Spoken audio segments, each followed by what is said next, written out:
بسم الله الرحمن الرحيم. معكم الأستاذ السرحاني يوسف، رئيس جمعية نادي بيضاوة للرياضات بالمدينة القديمة. الجمعية ديالنا أبت إلا أن تخلد هذه الذكرى الغالية على المغاربة أجمعين، وهي ذكرى المسيرة الخضراء المظفرة بشراكة مع مقاطعة سيدي بليوط بمقر ديال الجمعية، ألا وهو المركب الرياضي العربي بن مبارك. والحمد لله دابا الابطال هما كيستعدوا باش يقوموا بطلائع وادوار رياضيه من الطراز العالي، والحمد لله كاينين عروض اللي هي في المتناول، وحنا في انتظار الاستاذه ان شاء الله باش تحل بالمقر ديالنا باش نقوموا العروض ديالنا على احسن ما يرام. والسلام عليكم ورحمه الله. إذن سعد بسام، الكاتب العام لنادي بيضاوة للرياضات، مرحبا بكم، مرحبا بلوسات تيفي، المنبر الاعلامي الذي يدعم النشاط الرياضي دائما. اذا مرحبا بكم اليوم في مدرسه الكاراتيه واساليب المشتركه بالمركب الرياضي العربي بن مبارك. في هذا النشاط الرياضي عروض رياضيه في رياضه الكاراتيه احتفالا بالذكرى السنويه للمسيره الخضراء المظفره.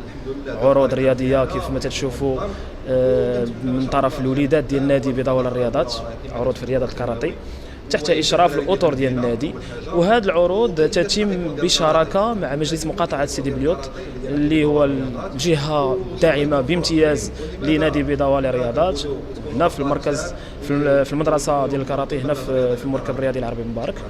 وكيف ما تشوفوا الوليدات ديالنا فرحانين بهذا النشاط الرياضي وفرحانين بمشاركه الشعب المغربي الاحتفالات بهذا العيد الوطني الغالي على قلوبنا، كذلك العيد الوطني الذي سيكون قريبا عيد الاستقلال المجيد.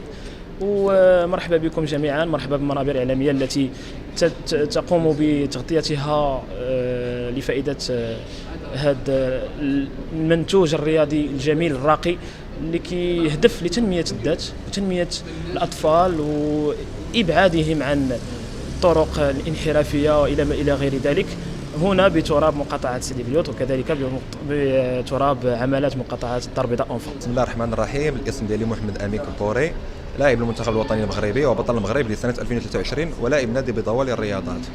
اليوم نهار كبير عند المغاربه كما كنعرفوه، المناسبه ديال المسيره الخضراء لا مارش فيرت اللي الحمد لله درنا اليوم واحد الحفل بتسيير المكتب المسير. الحمد لله كل شيء داز زوين، الحمد لله كان واحد الحفل اللي عطينا فيه واحد ديمونستراسيون ديال رياضه الكاراتيه وبينا الدور ديالها في التكوين ديال الابطال، وهي واحد الايكول اللي قليل اللي كتلقى ايكول في الرياضات الاخرى.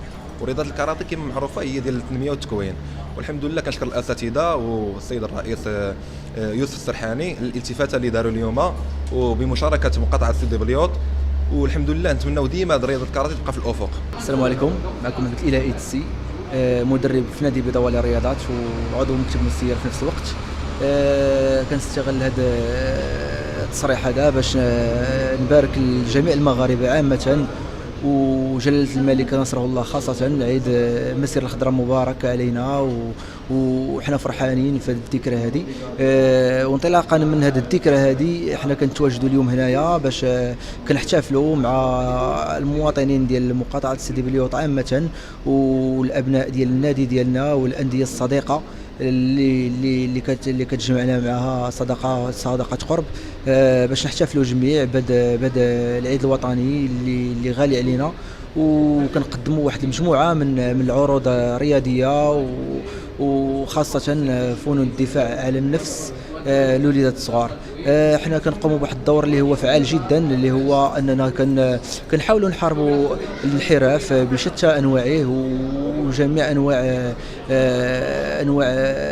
يعني المسائل اللي هي كتضر بالطفل والهدر المدرسي، وهذه المسائل اللي كنحاولوا ان نحاربوها من خلال انطلاقا من النادي ديالنا اللي كنحاولوا اننا نأهلوا من خلاله الوليدات ونستثمروا في الراس المال اللابشري، عفوا راس المال البشري، لانه هو اللي غادي يحاول ينقذ في هذه الفئه ديال الاطفال، وغيحاول انهم يعطيهم واحد المستقبل اللي غادي يكون زاهر ان شاء الله باذن الله.